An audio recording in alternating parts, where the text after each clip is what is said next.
जनाब हजरत मौलाना सदरे आलम साहब कासमी दामत बरकातहुमुल आलिया, बहुत बड़ी शख्सियत, अल्हम्दुलिल्लाह अला बिज़िक्रिल्लाहि तत्मइन्नुल कुलूब का मिस्दाक है और अल्लाह वाली शख्सियत है जिसके चेहरे देखकर अल्लाह याद आ जाता है। मैं उनसे हजरत वाला से दस्तबस्ता अर्जा कर रहा हूँ, जो कि हजरत की सादगी पर मुझे 4 मिसरे से हजरत का इस्तकबाल है कि इलाज प्यास का दरिया के पास रहता है, इसीलिए तो समंदर उदास रहता है। बड़े ही प्यार से तहजीब देखती है इन्हें, ये कौन बस्ती में सादा लिबास रहता है, ये कौन बस्ती में सादा लिबास रहता है। हजरत मौलाना सदरे आलम साहब कासमी दामत बरकातहुमुल आलिया का इस्तकबाल।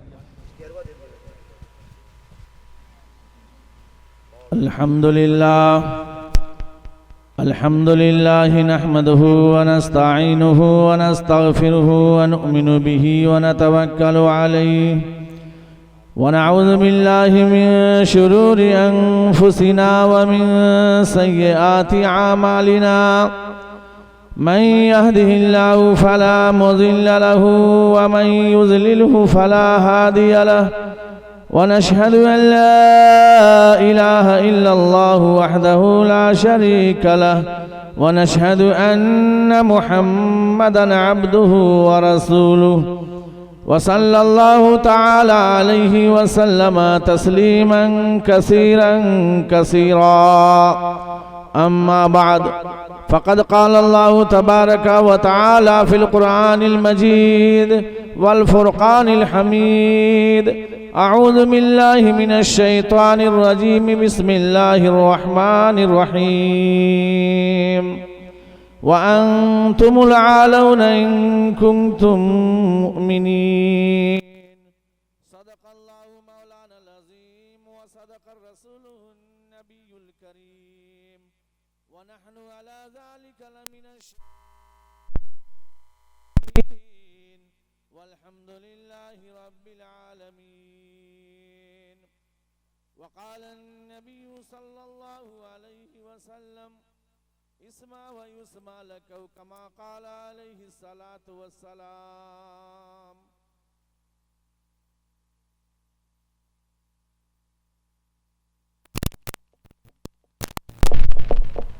हेलो मेरे मुअज़्ज़ज़ बुज़ुर्गों और दोस्तों, मेरे हमनशीन बच्चे, इस्लामी अखलाक की महतरमा माँ और बहनें, अल्लाह रब्बुल इज़्ज़त का बहुत बड़ा एहसान है कि इतना बड़ा इजलास में आप सब शिरकत किए हैं। अल्लाह ताला इस शिरकत को कबूल फरमाए। माशाअल्लाह बहुत देर से आप हजरात नाते नबी और तकारीर समात करते आए। अभी आपके दरमियान 12 हुफ़ाज़ इकराम के सर पे दस्तार रखी गई है। आज मेरे दोस्तों और बुजुर्गों, हम दीनी तालीम से कोसों दूर अलग होकर दुनियावी तालीम में काफ़ी आगे हो चुके हैं, लेकिन इसकी मकबूलियत के तरफ जब आप ज़हन दौड़ाएंगे तो समझ में आ जाएगा कि कौन सी तालीम हमारी ज़िंदगी को हमवार बना सकती है, दुनिया के अंदर भी और आखिरत के अंदर भी।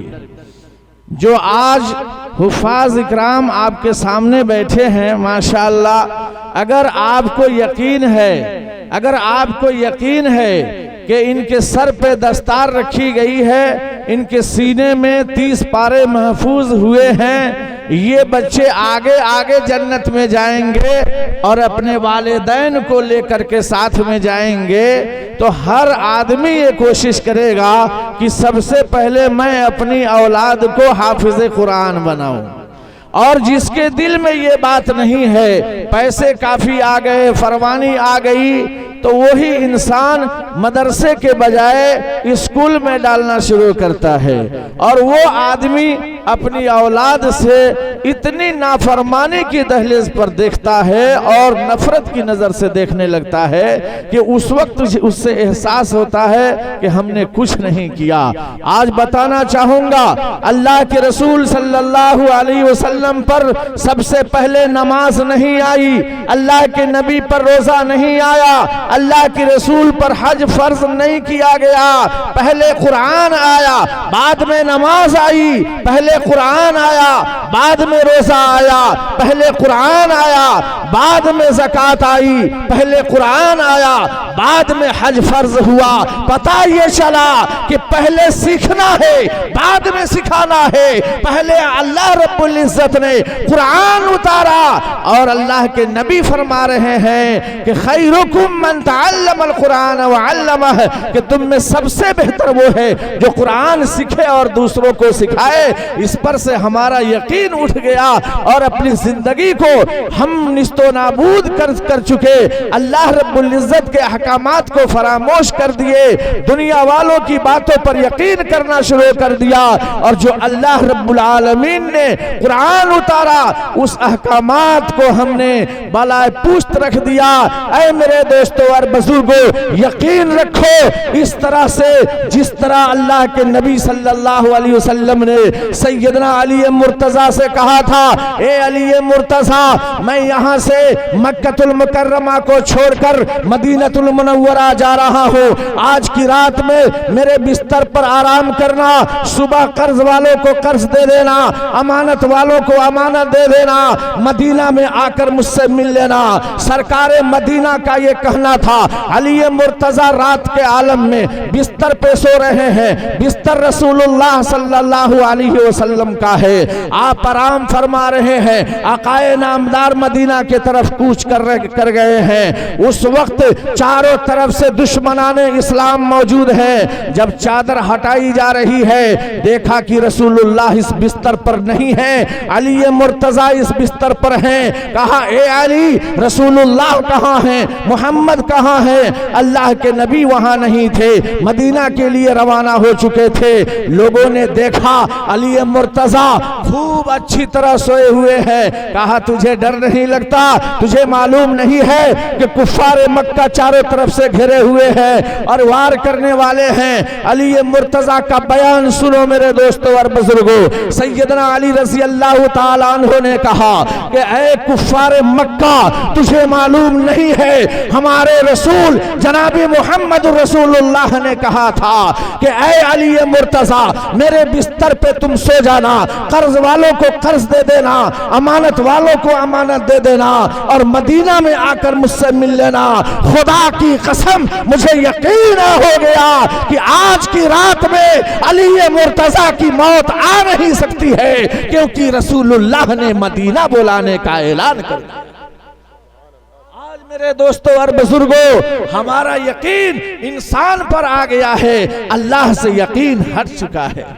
एक गांव में एक आदमी ने घोड़ा खरीद लिया, उस घोड़े का बहुत ज्यादा दाम लगाया, 50,000 रुपया तक उसका दाम हो गया। जब दाम लगाया, सारे लोग आकर के देखने लगे कि इस घोड़े का कमाल क्या है कि 50,000 रुपया दाम लगाया गया है। जो आता था घोड़ा वाले से पूछता था कि ए घोड़ा वाले भाई, इसका दाम इतना आगे क्यों है, क्या खूबी है इसके अंदर? घोड़ा वाला बताता था कि यह 50,000 दाम इसलिए है कि जो इंसान इस घोड़ा पर बैठता है वो घोड़ा पर बैठते ही मक्का मदीना देख लेता है। अब जो आता था घोड़ा पर बैठता था और बैठने से पहले घोड़ा वाला बुलाकर कान में कहता था कि सुनो इधर आओ। कहा, क्या बात है? कहा, एक बात सुनो, मेरे घोड़े का कमाल ये है कि जो आदमी घोड़े पर बैठ जाता है, बैठने के बाद मक्का मदीना देख लेता है, और जो नहीं देखता है तो उस इंसान को दुनिया का सबसे बड़ा पापी समझा जाता है। अब इतना सुनना था, जो घोड़ा पर बैठता था पहले ही कह देता था कि मक्का मदीना हमको नजर आ रहा है। अब ये बात पहुंची बादशाह सलामत तक, ये बात पहुंची वजीर तक। ये दोनों आए, कहने लगे चलो हम भी देखें घोड़े की खूबी क्या है। अब जब वजीर और बादशाह दोनों पहुंचे तो आकर कहने लगे, ए वजीर, पहले तू चढ़, पता कर ये सही बात है कि गलत है। अब वजीर जैसे चढ़ने गया, अब वो बुलाया घोड़ा वाला, इधर आओ, पहले इधर आओ। कहा, क्या बात है? कहा, बात ये है कि जो इंसान मुसलमान मेरे घोड़े पर चढ़ता है, मक्का मदीना देख लेता है, और जो नहीं दिखता वो दुनिया का सबसे बड़ा पापी समझा जाता है। वजीर जब घोड़े पर बैठा उसको मक्का मदीना नजर नहीं आया, लेकिन डरने लगा कि अगर मैं कह देता हूं कि मुझको दिखाई नहीं दिया तो लोग यही कहेंगे कि सबसे बड़ा पापी आज घोड़े पर बैठा है।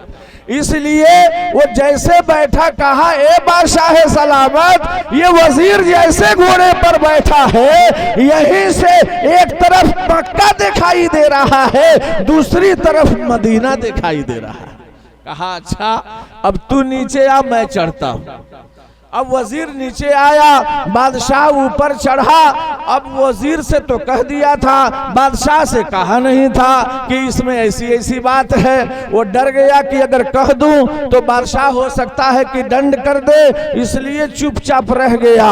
बादशाह जब घोड़े पर बैठा तो उसको न मक्का दिखाई दे रहा है न मदीना दिखाई दे रहा है, लेकिन सोचा कि सारी दुनिया के लोग देख रहे हैं, मैं कैसे कहूं नहीं देख रहा हो, वरना यही बात आ जाएगी कि हमारा रहनुमा कैसा है, हमारा हुक्मरान कैसा है, हमारा बादशाह कैसा है कि इसको मक्का मदीना नजर नहीं आया। इसलिए बादशाह सलामत ने एक सीढ़ी और आगे बढ़कर कहा, ए वजीर तुमने तो मक्का ही देखा है, मदीना ही देखा है, लेकिन मैं तो जब घोड़ा पर बैठा तो एक तरफ मदीना नजर आ रहा है, एक तरफ मक्का नजर आ रहा है, और सामने जन्नतुल फिरदौस नजर आ रहा है। मेरे दोस्तों और बुजुर्गों, पता ये चला कि एक इंसान की बात पर उससे भरोसा हो गया, लेकिन उस इंसान को जो अल्लाह ने खूंटा ठोक दिया है कि ए मेरे बंदो, अल्लाह की रस्सी को मजबूती से थामो। और हुफ़ाज़ इकराम, जब अल्लाह ताला ने इनके सीने में कुरान पाक डाल दिया है तो इस कुरान पाक के सहारे नजात का रास्ता अपनाओ। तो ये सदर आलम कहता है कि अल्लाह के नबी सल्लल्लाहु अलैहि वसल्लम का फरमान कभी गलत हो नहीं सकता है। इसलिए मेरे दोस्तों और बुजुर्गों, कुर्बान जाऊं मोहम्मद रसूलुल्लाह सल्लल्लाहु अलैहि वसल्लम पर कि उन्होंने फरमाया कि एक हाफिज कुरान 10 जहन्नमियों को लेकर जन्नत में जाएगा। अगर ये इंसान अपनी औलाद को पढ़ाता है और पढ़ाने के बाद हाफिज कुरान बनाता है तो वो पापी जो दुनिया में जलीलो खार होकर जिंदगी गुजारा, कहीं न कहीं उसके पास अल्लाह रब्बुल इज्जत ने हिदायत का चिराग दिया है जिससे उसका बच्चा हाफिज कुरान बना है। आज ज़बान से कहने वालों तुम कहते हो हम मुसलमान हैं, कलमा गो हैं, ला इलाहा इल्लल्लाह मुहम्मद रसूलुल्लाह हम पढ़ने वाले हैं, नारे तकबीर की आवाज लगाते हो, इस्लाम जिंदाबाद की नारा लगाते हो, लेकिन आज मैं ऐलान करता हूं कि तुझे इसकी जरूरत नहीं है। अगर आमाल सही हो जाए, नेकियां सही हो जाए, बच्चे की तरगीब आ जाए, आप पढ़ा लिखा करके कुरान उसके सीने में डाल दें, खुदा की कसम आपके सारे पाप एक तरफ हो जाएंगे और इन कुरान पढ़ने वाले बच्चों की बरकत से आपके पाप धुल जाएंगे और आगे आगे ये बच्चा जाएगा, पीछे पीछे आप जाएंगे। ए मेरा लाल, तू छोड़कर कहां जा रहा है? मैं तुझे इसलिए मारिफुल कुरान में नहीं पढ़ाया कि तू अलग हो जा, मुझे छोड़ दे। वो बेटा कहेगा अब्बू अब्बू मेरी माँ नजर नहीं आती, वो कहाँ है?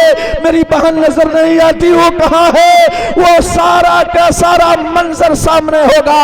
वो बच्चा जिसके सीने में ये 30 पारे मौजूद होंगे वो कहेगा अम्मी आजा आजा, जब तक तू जन्नत में नहीं जाएगी ये तेरा लाल कैसे जन्नत में जाएगा?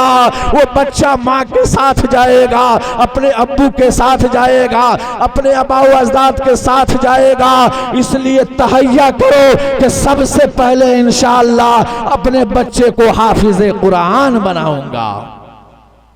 करेंगे इंशाअल्लाह। हाथ उठाकर बताइए। सदर आलम नक्शा खींचा कि घर घर पहुंचे कुरान, कि घर घर पहुंचे कुरान, यही तो नबी चाहते थे कि घर घर पहुंचे कुरान, यही तो नबी चाहते थे। घर घर पहुंचे कुरान, यही तो नबी चाहते थे। ले आए उमर ईमान, यही तो नबी चाहते थे। ले आए उमर ईमान, यही तो नबी चाहते थे। इसलिए मजमा वालों याद रखो, 2-3 बात करूंगा, उसके बाद चौथी बात नहीं होगी। अल्लाह के नबी सल्लल्लाहु अलैहि वसल्लम ने फरमाया कि 3 जिम्मेदारियां माँ बाप की है, चौथी नहीं। उसमें से पहली जिम्मेदारी है कि अपने बच्चे को हलाल रोजी से परवरिश करो। किस चीज से भाई? बोलो जोर से, किस चीज से करोगे? हलाल रोजी से करो। इसलिए हलाल रोजी से कि जो अपनी बीवी को तुम कमा कर दोगे वो खाएगी और उसके सीने में दूध होगा, वो छोटा सा बच्चा पिएगा। हलाल रोजी उसके जिस्म में, उसके पेट में जाएगी, वही बच्चा तो हाफिज कुरान बनेगा। बाप अगर शराबी है, बेटा बाप अगर जुआरी है, वो बाप शराब पीकर नशे में चूर है, वो अपने बच्चे को क्या समझता है कि कुरान की तालीम क्या होती है, हदीस की क्या होती है? वो तो शराब पीकर नशे में चूर है, कहीं पे लात जूता खा रहा है, कहीं पे इस तरह से जिंदगी गुजर रही है कि नाले में गिरा हुआ है, कोई थूकने वाला नहीं। और अजीब हाल है, ये हमने तो आंखों से देखा और परखा है। मैं छपरा सिवान से चला था और मोतिहारी छतौनी बस स्टैंड उतरा था, वहां से रिक्शा लेना था जानपुर चौक के लिए।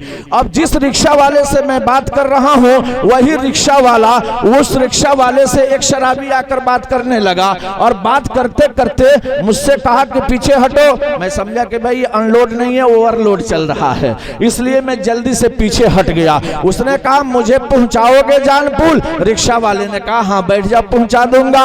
अब नतीजा ये हुआ कि रिक्शा पर जैसे दाहिने से बैठा, बाएं गिर गया। खड़ा होकर पूछा कितना पैसा हुआ?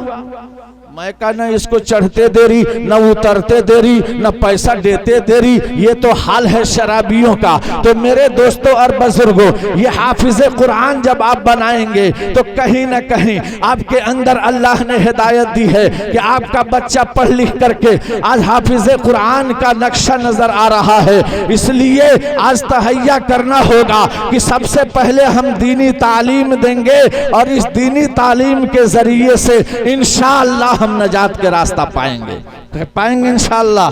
सब कोई तैयार है कि इस काम को करेंगे? अल्हम्दुलिल्लाह। हर आदमी कोशिश करे कि दीनी तालीम। तो सबसे पहले आपको ये बताया हलाल रोजी से परवरिश कीजिए, हराम से नहीं। नंबर 2 में आपका बच्चा जब 4 साल 5 साल का हो जाए तो उसे दीनी तालीम दीजिए। जब वो तालीम अच्छी सी अच्छी हासिल करेगा, कुरान उसके सीने में आएगा, वो पढ़ता रहेगा। फला तकुल लहुमा उफ़्फ़िन वला तनहरहुमा। वो जान जाएगा कि माँ की कदर क्या होती है, बाप की अज़मत क्या होती है, बड़ों पर किस तरह से निगाह रखी जाती है, छोटों पर किस तरह शफ़क़त रखी जाती है। वो जब पढ़ा लिखा होगा अपनी माँ के चरणों से जन्नत ले लेगा। और जब आप पढ़ाएंगे नहीं, वही बच्चा जब जवान होगा, नफ्सी नफ्सी का आलम में आपकी जिंदगी दो भर होगी। वो नहीं समझता हलाल क्या है, हराम क्या है। अब आप पर लानो तान करेगा, अपने घर के नक्शे को चेंज करेगा। एक बूढ़ी माँ अपने घर में बैठकर हाय बेटा आवाज लगा रहा है, इसको तो आपने पढ़ाया नहीं, चिल्लाती रहो, कोई फर्क नहीं पड़ता। वो आवाज लगाती है, ए बेटा जरा सा थोड़ा पानी ला, मेरा हलक सूख चुका है, पानी की घोंट डाल दोगे तो माँ तरोताजा हो जाएगी। अब इतना सुनना था, बेटा खसकने का नाम नहीं लेता। उसकी नई नवेली दुल्हन कहती है, अरे जा करके देखो तुम्हारी माँ कितना परेशान है। वो आवाज लगाता है, ये उस वक्त से परेशान है जब से तुम घर में आई हो, शादी से पहले ठीक थी, शादी के बाद से इसका नक्शा चेंज हुआ है। क्या जवाब देंगे आप उस वक्त? इसलिए कि उसके सीने में कुरान नहीं है, हदीस नहीं है। जब वो पढ़ लिख कर आलिम बना होता, पढ़ लिख करके हाफिज बना होता, पढ़ लिख करके कुरान सीखा होता, तो अपने माँ को के चरणों से जन्नत ले लेता। इसलिए ले लेता कि वो जान रहा है कि माँ को उफ नहीं कहना है, माँ को गाली नहीं देना है। और नतीजा तो ये है कि गोद में बच्चा बैठा है, कौआ आकर कां कां कर रहा है। बाप से पूछता है, बेटा पूछता है बाप से, ए अब्बू ये डाली पर क्या बैठा है? कहा ए बेटा ये कौआ बैठा है। कौआ है? काला होता है पापा। हाँ बेटा ये काला होता है, जंगल में जाओगे तो सफेद भी कौआ मिलता है। पापा ये क्या है? बेटा ये कौआ है। ए पापा ये ऐसा ही होता है। हाँ बेटा ये ऐसा ही होता है, ये पंछी है। समझाता गया और 50 से ज्यादा मर्तबा पूछता गया, अब्बू पापा ये क्या है? बाप हंसते हंसते कहता रहा, बेटा ये कौआ है, जंगल में सफेद भी कौआ मिलता है। हंसाता रहा, खिलाता रहा। लेकिन जब वो वक्त आया कि बेटा जवानी पर आया और बाप बुढ़ापे पे आया, दोनों बैठे थे और डाली पे कौआ आकर बैठा। अब बाप को वो बचपन की बात याद आ गई। पूछा, ए बेटा एक बात बता। कहा क्या बात है अब्बू? कहा ए बेटा इस डाली पर क्या है? कौन? अरे ये क्या है बेटा जो बैठा है? अरे पापा किसकी बात कर रहे हैं? इसकी? कहा हाँ इसकी बात कर रहा हूँ। आज ले तोरा पता न चलल? अरे कौआ है। कहा भाई कौआ है। कहा ए बेटा ये ऐसा ही होता है। कहा ऐसा न होला तो कैसन होला? ए बेटा क्या इसको तुमने पहले भी देखा है? ऐसी बात कहा कि 3 मर्तबा नहीं हुआ। बाप से बेटा कहता है, अबे ठुस्सट बुड्ढा सड़ियल, तुझे शर्म नहीं आती? एक ही चीज को बार बार पूछते हो, कौआ है, कुछ नहीं है। बाप मुस्कुराते कहता है, बेटा 50 से ज्यादा मर्तबा तुमने पूछा था और मैं हंसकर जवाब दिया था, और 3 ही बार में तुमने खुस्सर सड़ियल बुड्ढा तक पहुंचा दिया। कहा हाँ इसलिए कि तुम तंग कर रहे हो, मजाक के दायरे में बात कर रहे हो। बाप कहता है, नहीं बेटा मैं मजाक के दायरे में नहीं, बल्कि मैं तुझे आजमाने के दायरे में बात कर रहा हूँ कि तुम आज की उम्र में कहां तक बाप को भुला सकते हो और बाप की कदर कर सकते हो। ये हाफिज कुरान बाप को दरवाजे पर जाकर के ये गाली की आवाज से नहीं, बल्कि अपनी हथेली को बाप के पैर के नीचे डालकर उठाने की कोशिश करेगा। अपने माँ के आंचल को सर से गिरा हुआ उठाकर माँ के सर पर आंचल रखने की कोशिश करेगा। इसलिए मेरे दोस्तों और बुजुर्गों, इस हकीकत को पहचानिए। और आज 12 हुफ्फाज़ इकराम के सर पर दस्तार है, और आज हजरत मौलाना अब्दुल वहीद साहब ने जो आज आपको बुलाकर ये याद करा रहे हैं कि ये दस्तार बंदी अगर हर घर के बच्चे के सर पर हो जाए तो इनका सपना पूरा हो जाएगा। और इंसान का जैसा ख्वाब होता है वैसा ही उसका अल्लाह ताला समरा देता है। इसलिए आज के ये 12 बच्चों के सर पर जो दस्तार है, ऐ मेरे दोस्तों और बुजुर्गों, एक कमर कस लो कि इंशाअल्लाह रहमान आज इस मदरसे की तालीम से ये 12 बच्चे निकले हैं हाफिज कुरान बनकर, तो इंशाअल्लाह हमारे आने वाली औलाद को भी हाफिज कुरान बनाएंगे इंशाअल्लाह। सब हाथ उठाकर बताइए करेंगे इंशाअल्लाह। अल्लाह आपके हाथ उठाने को कबूल फरमाए और अल्लाह ताला आपके जज्बात को कबूल फरमाए। अब आइए, चूंकि बड़े बड़े उलमा मौजूद हैं, चूंकि अब हजरत मौलाना जमील अहमद नजीरी जो मैं बचपन में नाम सुना था, आज 45 साल की उम्र में चेहरा देखा है। हजरत मौलाना मुफ्ती महताब आलम साहब जिनका नाम बरसों में सुना था, आज हमारे सामने उनका दीदार हो रहा है। आप हम इलाके के हैं, बार बार आप सुनते हैं, 3-3 घंटा मेरी तकरीर सुनते हैं, लेकिन मैं आज सुनाने के मिजाज में नहीं, आपको पैगाम देने के मिजाज में आया हूँ। एक हदीस सुनाता हूँ और सुनाने के बाद आपको एकजुट हो जाना है, इसलिए कि मैं अपना वक्त आज कम दूंगा। सरकारे दो जहां मदीना के ताजदार अहमद मुस्तफा मोहम्मद मुस्तफा सल्लल्लाहु अलैहि वसल्लम खंदक की खुदाई कर रहे हैं। सारे सहाबा खंदक खोद रहे हैं और खंदक के खुदाई में एक सहाबी रसूल आ रहे हैं और आकर कहते हैं, या नबी अल्लाह, आज मेरे पेट पर एक पत्थर बांधा हुआ है, भूख की शिद्दत है, प्यास की तड़प है, या रसूल अल्लाह मैं भूख से परेशान हूँ। आकाए नामदार मदीना के ताजदार अहमद मुस्तफा मोहम्मद मुस्तफा ने कहा कि ए मेरे सहाबी, तुम तो अपने पेट का पत्थर दिखा रहे हो, लेकिन मैं किससे देखा हूँ? आका ने जब अपना दामन उठाया तो रसूलुल्लाह के पेट पर दो दो पत्थर लगे हुए थे। ऐ मेरे दोस्तों और बुजुर्गों, दिल खैराबादी ने इसको नज़म में बयान किया है, शेर में बयान किया है, उसी को मैं हदीस के हवाले से बयान कर रहा हूँ। हजरत आका फरमाते हैं, ए मेरे सहाबी, मेरे पेट पर दो दो पत्थर हैं, मैं किसको दिखाने जाऊं? हजरत जाबिर इब्ने अब्दुल्लाह ने देखा। वो अपने घर जाते हैं, अपनी बीवी से कहते हैं, ए मेरी बीवी, हाल ये है कि खंदक की खुदाई में रसूलुल्लाह के पेट पर दो दो पत्थर लगे हुए हैं। मेरा दिल तड़प गया कि मैं रसूलुल्लाह को खाना खिलाऊं। ये बता घर में खाने के लिए क्या है? बीवी कहती है, ए जाबिर इब्ने अब्दुल्लाह, मेरे घर में आधा किलो जौ का आटा है, उसको रोटी बनाऊंगी, और बकरी का छोटा सा बच्चा है, इसको ज़िबह कर दो, ये सालन और गोश्त का काम दे देगा। हजरत जाबिर ने ज़िबह किया और उनकी बीवी आधा किलो जौ का आटा जिसकी वो रोटी बना रही है रसूलुल्लाह के पास जाबिर इब्ने अब्दुल्लाह को भेजी कि ए जाबिर इब्ने अब्दुल्लाह, जा रसूलुल्लाह को दावत देकर आ। हजरत जाबिर जब रसूलुल्लाह के पास आते हैं और आकर कहते हैं, या नबी अल्लाह, आज मेरे घर आपकी दावत थी।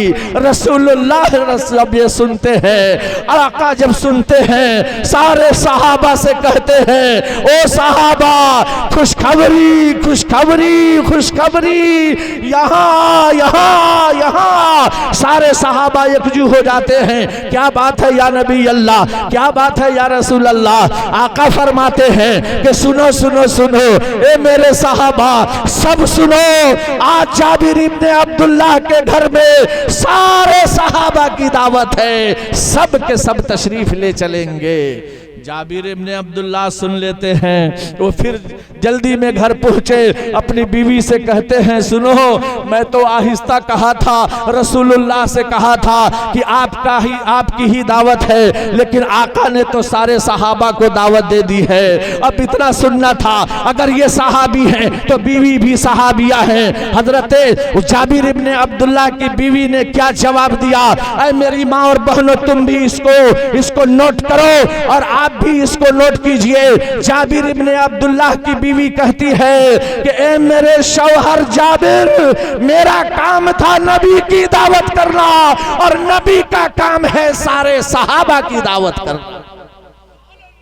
इसमें घबराने की जरूरत नहीं है। दस्तरखान लगाया जा रहा है, सारे सहाबा मौजूद हैं, रसूलुल्लाह मौजूद हैं, और वो आधा किलो जौ की रोटी है। आकाए नामदार सारे सहाबा को इजाजत दे रहे हैं कि सब के सब खाना तनावुल फरमा ले। सब खाना पर बैठे हैं, रसूलुल्लाह भी खाना पर बैठे हैं, जाबिर इब्ने अब्दुल्लाह भी दस्तरखान पे हैं, सब के सब खाना खा लेते हैं। आका पूछे, ए जाबिर, खाना कम तो नहीं हुआ?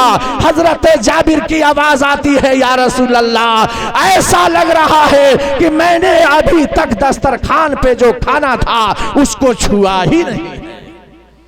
ऐ मेरे दोस्तों और बुजुर्गों, अगर एक हाफिज कुरान, जिसके बारे में हजरत मौलाना अब्दुल वहीद साहब ने जब मुझसे बात की तो मैंने पूछा कि एक बच्चा जो हाफिज हुआ है इसका सालाना खर्चा कितना है, तो इन्होंने कहा कि एक हाफिज कुरान जो हिफ्ज करके साल भर मदरसे में खाकर परवरिश पाया है, इसका 11,000 रुपया सालाना खर्चा है। मैंने कहा 12 बच्चे हैं और हर बच्चे पर 11,000 रुपया आपके मदरसे में आए हुए मजमा से इंशाअल्लाह ले लिया जाएगा।